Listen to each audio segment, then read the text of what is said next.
Welcome to Learning Through Technology, a K-12 EdTech podcast brought to you by STS Education.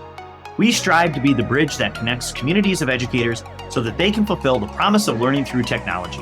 Join us every other week as we connect with education leaders who share their deep experience with the education and technology topics you are grappling with in your own schools and districts. Each interview is designed to bring you tangible ideas you can start using tomorrow. I'm Alex Inman, the founder of Educational Collaborators. And I'm Bob Cerruti, founder of the EduTech Group. Welcome to the show. All right, Bob, another exciting episode. This time we've got Chris Kalinski of Oklahoma City Public Schools. He's going to be talking about artificial intelligence. I'm curious to see how it's different than our interview with Mary Beth. So I have a different curiosity, as you might guess, because you do the homework and I show up. So I want to find out, like we had a conversation and in a previous episode, we talked about favorite teachers. And that's what I want to know. Who's your favorite teacher and why? So I'd like to propose a wager. Okay. We'll ask who their favorite teacher is. Do you think they're going to know who their favorite teacher is? Or are they not going to know? Because I knew right away. Okay. So if we ask them, who's your favorite teacher? The bet is you bet that they will have an answer immediately. Yeah. Who doesn't have a favorite teacher? I think they're going to have to think about this. I think this is going to take a minute. So we're officially breaking the rules of the producer. Our producer has our questions for us. So officially, we are asking a different question at the end without our producer's permission, which will be more fun. And then if they hesitate, I win. And if they got an answer right away, you win. Yes, and I'm going to win. But for the record, you've been asking the questions that the producers give us while I ask whatever the heck I want to ask. Fair. Okay. So we'll do that at the end. Let's see what happens. Welcome, everybody. Today, we are joined by a luminary in the education technology space, Chris Kalinski. With over 20 years dedicated to fusing education, entertainment, and tech, his mission has consistently been to kindle inspiration and motivation in students, colleagues, and clients. He's an advocate who's not only passionate about revolutionizing how we learn, but he's also at the forefront of integrating technology into the classroom. Having worked at major institutions like Apple and University of Oklahoma, he's made his mark as an innovative learning coach, professional learning specialist, and even as the head of a robust video production team, producing literally thousands of educational content pieces. And now spearheading the efforts as the executive director of education technology at Oklahoma City Public Schools, he's shaping the future for around 34,000 students in the heart of Oklahoma. Chris Kalinski, welcome to the show. Well, hey, I'm honored to be your guys' guest today. So I love to talk technology and AI. I love it. Thank you all. Great to have you. So let's kind of start with your journey, which is pretty interesting. Like you've kind of oscillated between broadcasting and ed tech your entire career, which is pretty interesting. So tell us a little bit about how does that happen and then how does that ultimately lead to AI in education and your leadership there? You know, what's interesting is I set out my goal in life at the time as I wanted to be Regis Philbin. You know, that's who I wanted to be was Regis Philbin, you know, so that guy, I wanted to be that guy. This is where Bob is supposed to inject his joke about how short I am, you know. All right. So that one's an interesting. Well, you know, I like making people laugh and I like telling stories. And I think that was part of me just wanting to do that. And I feel like bringing as much happiness and joy to people and making them laugh is great. Right. And I think what I found was I was fortunate enough to be in a video production program in high school, and we had a cable access studio. And so it's kind of where I cut my teeth there. And my dad, his hobby was filming the football team and the band and the whole thing. So he was kind of filming. This was back when, you know, you were carrying around the big VHS decks on your side when you're doing that. So yeah, I had the passion of sort of bloomed from that point in high school. And then carried over to the University of Oklahoma, where I got the undergrad degree. And I never set out to be a teacher. As I worked in the industry for a while, I got a call from Gary Kramer, my teacher. Shout out to Gary there. And he said, "Hey, I'm retiring. Would you be interested in teaching?" And I was like, teaching? Like, I was working 85 hours a week. But I'll go back to that. I don't know. That you said you have summers off? Okay, yeah. That sounds like an interesting idea. That's right. Yeah, but I'm like, yeah, you traded 85 to 79 hours a week. Yeah, exactly. You bet. that was the best part, right? Like you walk in on day one. I had walked into a class at the time. They'd hired a teacher and it didn't work out. And I go into the classroom and they hadn't had students in 8 weeks. And it was like, so I made the very first mistake as a teacher, right? It's like, oh, so hey, what do we call you? Oh, just call me Chris. Oh, and it was downhill from there. That's when I wish I'd have had the AI tool and went, okay, hey, how do I teach a class again? Like, help me out with that, And so anyway, but loving technology and just everywhere I went and started. And so every opportunity I had to infuse it, I would. And I think, when I think back to creating videos or Google Sites and those kinds of things for the students, so they can like jump in and like relearn what we just learned in class that day. I loved doing that kind of stuff. And I loved having fun with it, too. So that was the other thing. I figure if you can have a little bit of fun in education, the students might actually learn something too. But that's how that connected there, was just kind of growing that. And then just growing from there to everywhere I've gone, any position that I've been in, is just how can technology better or create a better learning experience for students, but also how can that be utilized as a tool for teachers to help them grow and achieve success in the classroom too. So yeah, I guess maybe that's a long-winded answer, but for that, I enjoy all of it. But I think it's really down to creating the best learning environments that you can for the students, and then also really making it a simplistic approach for the teacher so they can really connect with the student. Well, it turns out Alex and I, if you've paid attention to the podcast, and we know somebody is listening, but hi, Mom and Dad. If you've paid attention to our podcast, Alex and I are on this. I can't get my children to listen to it, by the way. I've tried. Well, they're children. They're not supposed to listen to you. Valid point, Bob. Valid point. Yes. Yeah, I suppose it's kind of par for the course. At least that's what my kid tells me. Anyway, we're on this quest. We lack our own organic intelligence, so we're looking for something about artificial intelligence to see if we can work it on out here.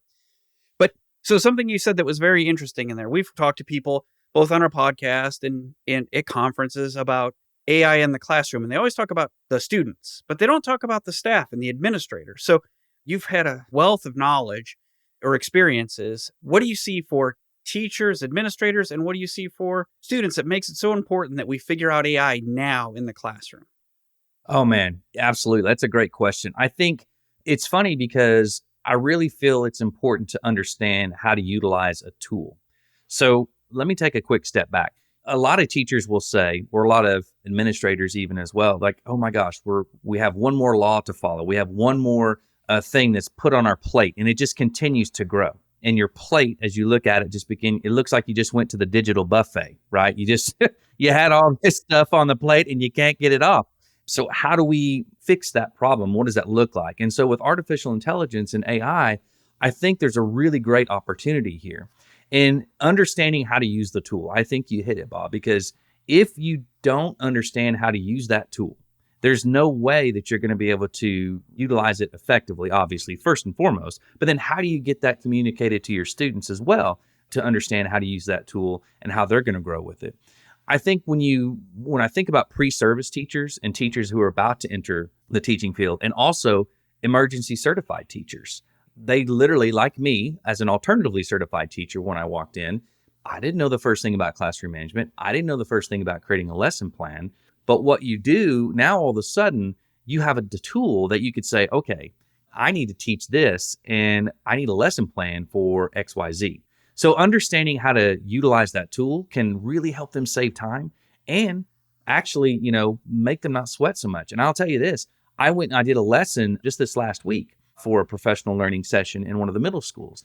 And there was a teacher sitting in the room, and I'm not kidding when I say this, she was in the back and I was talking about Magic School AI, one of the different tools that you could use. And we were going over lesson plans, how to create them, the right prompt to ask, and tears just started coming up in her eyes. And I was like, are you okay? Did I say something wrong? I just want to make sure that I didn't say. She goes, no, this is like the best thing I've ever seen. I needed this. I truly needed this.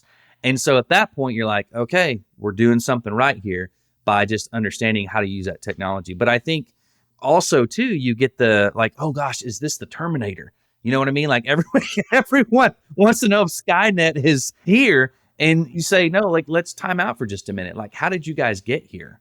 Did you guys use a map? Because guess what? That's artificial intelligence. If you told your phone to tell you how to get to where you're going. But I always ask people if they've asked Siri or their Google Assistant today a question, and they're like, most people will raise their hand, and I'll say, well, you just ask artificial intelligence to do something for you, just kind of as a sample. But yeah, I think understanding how to utilize it as a tool, and then understand where they're going to be able to cut their time. I think that's the other important thing. Time is so critical, as we know. It's the most precious commodity in education, right? 100%. Yeah, absolutely. If we don't figure out how to carve that up a little bit, the biggest thing, you guys know this as educators, it's like the social emotional learning connection between the teacher and the student is so important that we can create more time for that connection in the classroom to happen just by utilizing a tool. Wait, before you go on, Alex, are we just going to let the Skynet reference pass? Who told Chris that we make arcane pop references to 80s, 70s, and 90s movies? This is what we do, right? Way to go, Chris. You're coming back. All right, Alex. You could ask your question now, but come on, Skynet. We had to get that. Well, and I'm pretty sure Skynet actually already existed before this AI stuff. So you can say, no, this isn't Skynet. It already exists. And then move on. Are you going to take us through a loop where from the 1980s when the first movie was filmed to now, so it already exists? Now this is the beginning, and Alex is going to have to go back in time and save? Nothing. Nothing's going to have to happen. I tell you what. And I've come into like one of your training sessions with them. Remember when I said on that podcast that it wasn't Skynet? It is. All right, time for a serious question, Alex. You just shared with us kind of some of the things that teachers can grow from and have success with and even cry over in terms of beauty and opportunity. I think I want to dive into some of the sort of emotionally overwhelming parts of AI, right? Like, so are your teachers asking for AI? Are you showing them AI? Are they feeling overwhelmed, do they know enough about it to feel overwhelmed? Or how does that where are teachers with regards to AI? And where do you sort of feel like you need to inject yourself as an, executive director of technology and shape that path? That's a great question. I feel like we're just at the dawn of it, right? Within the school district. As a district, we've taken the stance of, we've opened up ChatGPT, we've opened up Google Bard, we've opened up Magic School AI as part of for staff, not for students. Should be clear about that, but for staff to explore. Well, what's interesting is that some of the meetings that you sit in, like with some of the emergency certified and new teachers, and you show them, okay, here's a tool that you guys might be interested in. I will tell you, probably about 80% of that room didn't know ChatGPT existed. Okay. They didn't even know it existed. No, they didn't know. Maybe the 20% maybe had heard of it, and maybe one or two had played around with it and were like kind of in it. So I sort of attribute this to like when you go outside and, you're like, okay, I've got this new cool toy I want to play with, and how do I use it, or how do I explore and utilize it? And I feel like that's kind of where we're at right now. It's like, okay, we're just starting this, explore this and see how can you put this in your workflow. But then where we sort of interject that is we dive a little bit deeper into, okay, so now we know that we can create a lesson plan. Is that aligning to the state standard? Is that aligning to ISTE standards? Is that aligning to the standard that we need to go with? So that's where we start to interject a little bit. It's like, okay, now let's really tailor this a little bit. So, and I also like to say that it's not an end-all be-all. Like, I really like AI as a thought partner or a creative study buddy, So like, that's what I like to really express to them when I first introduce it is, it's really just a tool to get you started. And that's kind of where that's kind of where I feel like we take it a step further to start narrow focusing, what that looks like when they're talking about their content. Smart Technologies is not just a leading tech company. They're a connections company. Their industry-leading hardware and software solutions help teachers and students connect, engage, and improve outcomes with game-based activities and ready-made resources that save teachers time. Whether it's the latest generation of smartboard interactive displays or the all-in-one software Lumio, get your students excited and collaborating with Smart's dynamic tools built for every teacher, student, and learning environment. Find out more at smarttech.com. So, Chris, when Alex and I, both in our non-podcast lifestyle or our life, we still work in schools all day and every day. And we talk to administrators. And one of the things that is just mind-blowing to me 5 years or, a few years after COVID, if you'd asked me 5 years ago, is the burnout of teachers and how we can't get teachers in. And I think, part of that is right in that part of what you said earlier is a big part of it, all the loading that is going on to teachers that they have to do it. And I know here in Ohio now it's legislative mandate after legislative mandate. You're responsible for this health and well-being and this first. So it seems to me that like AI, is that part of the answer for, I don't know, bringing back the joy of educating to teachers? Bob, I think that's a great question, because when you think about that, the joy of teaching, how is that defined when you first started? What does that look like? And I feel like AI, when you think about these different tools that are possible, all of a sudden the aha moment or the light becomes on again as a teacher. That's part of what I've seen. When you are worried about a kid who may not have had breakfast that morning, may not have lunch or dinner, or will have lunch, but or breakfast, those things, you're worried about just the life needs of people. And then so you're kind of connected in that way with the student sometimes. But then you're also thinking, okay, I've got to be able to teach this. How can I do this? But you know what? I can come up with a plan really quickly and have an idea just by typing in a couple of quick prompts. And then I can go right into a lesson, or maybe I can build upon something I have. So I think that's right. Like, it really sparks more, in my opinion, creativity. There's other opportunities of creativity with that, having AI as your creativity tool. All right. So you just shared that a good number of your teachers hadn't even heard of this stuff. My experience in talking with people who are pretty new to or haven't had a chance to actually type prompts is that they consider it the greatest opportunity to cheat in the history of education. And so how have you cracked that code to move teachers from fear and animosity and anger towards AI to embracing it as a creative tool that re-sparks the joy of teaching? What's interesting about that is that creativity and critical thinking skills all of a sudden kind of combine there. Because at that point, how do you, if Chris is going to go and cheat on a test, then Chris is going to find a way to cheat on a test, whatever it may be. But at the same time, when you think about how do we get students to look at that tool as more of, okay, here's a paragraph that was created, like come up with a way to create a story about, maybe what you did on a weekend, be it sort of personal, make it a little bit more personal as they, personalize learning. That's what I was trying to say. But I think to really utilize that tool, they can then take the tool and go, okay, let's edit this a little bit. How's the grammar look in this when you create this? And they actually, if the students pull that story and they have to analyze it. So you could sort of flip it as far as an English class goes, or some of those things go, or is this a real science experiment? If you actually ask it to create a science experiment, is this real? Can you do this? Some of those kinds of things. I think so. Looking at it as more of how can they utilize it as a critical thinking piece and integrate it that way and use it that way. So I think having that sort of connection is important. Chris, we talked a little bit before we started recording here, and you had said, and it was something I'd never heard before, you said that you thought introduction to AI should be part of onboarding of new teachers. And I was like, oh, that's interesting. Now, as I hear you talk, not only do I think that should be part of the onboarding, it should be part of the professional development, not what your kids can do with AI in classrooms, but now what you can do with AI so that you can spend more time with your kids in classrooms. So, and I don't expect you to have all the answers, but it's people like you who are putting thought in this. Somebody has to think of, this needs to be PD for the teachers, for them to use. So what do you suggest that we start, if I'm an administrator and I'm like, okay, I heard Chris and man, that guy's got it right. He even predicted Skynet, so we're going to have to listen to him. Where should they start? Because I've not ever heard of anybody onboarding with AI or doing PD on it. So where should they start? I think one of the things that when you think about where should we start in onboarding, and when we were talking earlier, I love how you said, okay, so you're going to get your email address. You're going to get your login for your computer and your device. You either have an iPad, a Mac, or a PC, right? Or Dell or HP, whatever you have. And then all of a sudden, here are the list of tools that we utilize in this district to be a successful teacher.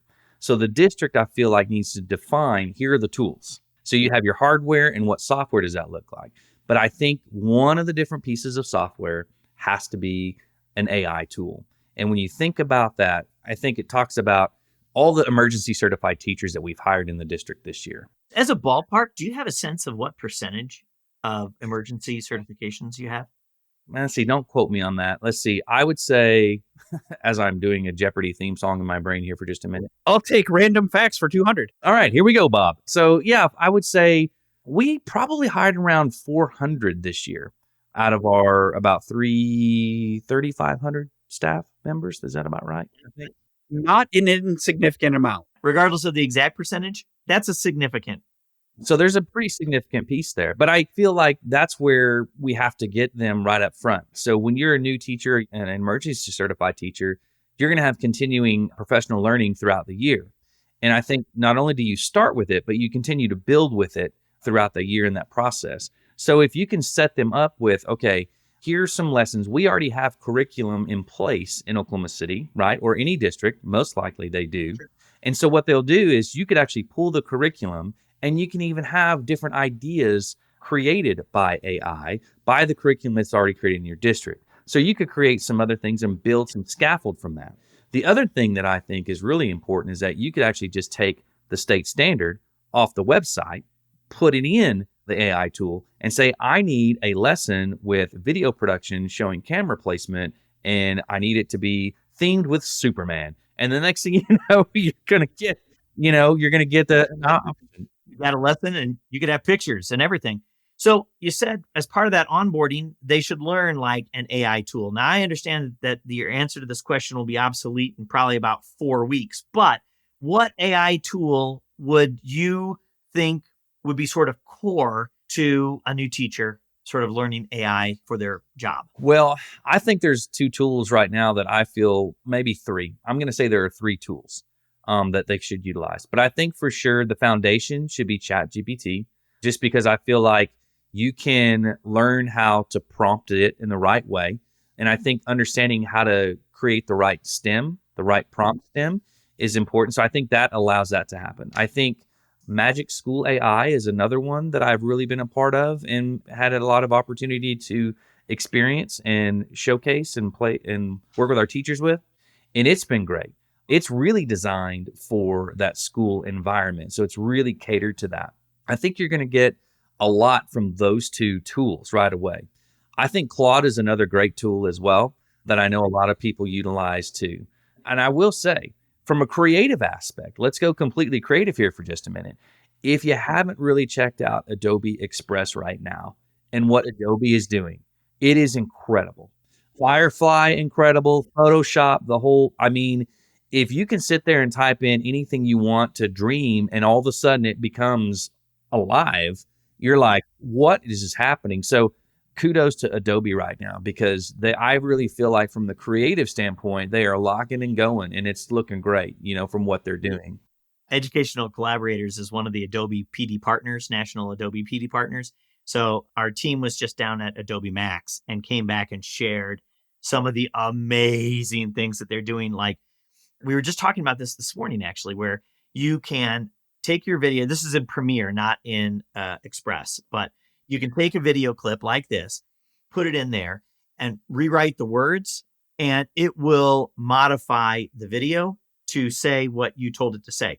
It's a spectacular notion in terms of deep fakes, but we don't need to go in that direction right now. We actually need to move on in our interview. But yeah, I think you're right. What Adobe is doing with AI is unfreaking believable. We actually had Mary Beth Hertz on the show earlier, and we talked to her about more of the ethics and sort of regulatory aspect of AI. And when you see tools like some of the Adobe tools and you see what they could do, it's like, holy moly, we need to really think about, it's amazing what you can do, but you also need to think very carefully about what you can do. And I like that. I like Mary Beth is good. I like her stuff. She's really good.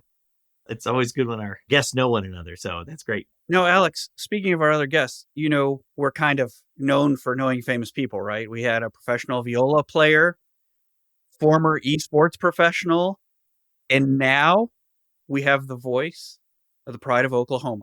Chris is the voice. He's the guy. That is right. Yes. He's the guy. Okay, so to our listeners who don't know what the voice of the pride of Oklahoma is, tell folks what you do. Yeah, absolutely. So I get the pleasure of serving the University of Oklahoma marching band. So I get to announce them on the field as they come out and of course, be their voice of the show.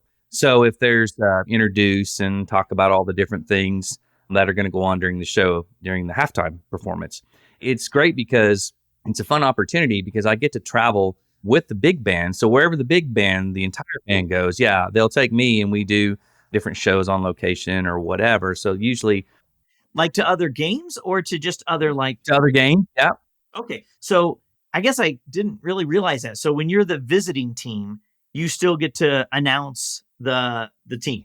Sometimes you do. Depends on the location. Like Oklahoma State, we were talking about that earlier. Yes, that's also a wonderful experience to go and do that. Now, this was a lot of fun in Miami Beach, Florida, when we went to the Orange Bowl.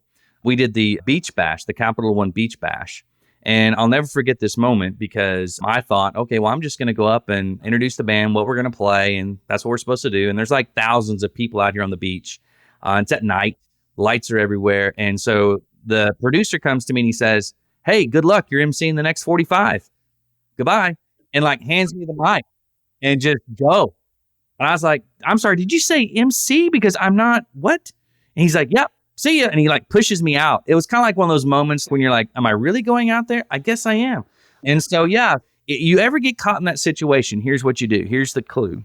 Know where you're at and say, what's up, Miami? And then the whole crowd just goes crazy. And then you can go from there and it's all good. We love you, Springfield. That's right. So many valuable things. I got, like, you've just described my podcasting career here. How did I get here? So I'll keep that in mind. So, Alex, when we start the next one, and I'm like, how's it going, podcast audience? Well, I won't pull it off. And the other thing is, as you might guess, I am in YouTube right now typing in Capital One Beach Bash so that seeing if it's there. Yes. Chris doing a thing, which I'm sure is phenomenal. Oh, man. It was fun. So we had to get that. You probably have had the largest audience of any of our guests then, because I can only imagine how many seats there are to fill at the stadium in Oklahoma. So, yeah, there are 86,000. Yeah, it's a pretty big audience. I will add this. I became an Oklahoma fan when Lincoln Riley left. Yes. Yes. Oh, thank you. Thank you very much. Yes. Yes. So I'm going to call an audible here. So I would have been worried. Well, we're going to punt, Chris. This is So for our audience, Alex and I have a little wager here on your next answer. And for the record, wagering is legal in Ohio, where I'm at. So if you're following along at home and you're placing your own bets, please follow local and state laws and bet responsibly. So, Chris, who was your favorite teacher or had a big impact on you as a student and why?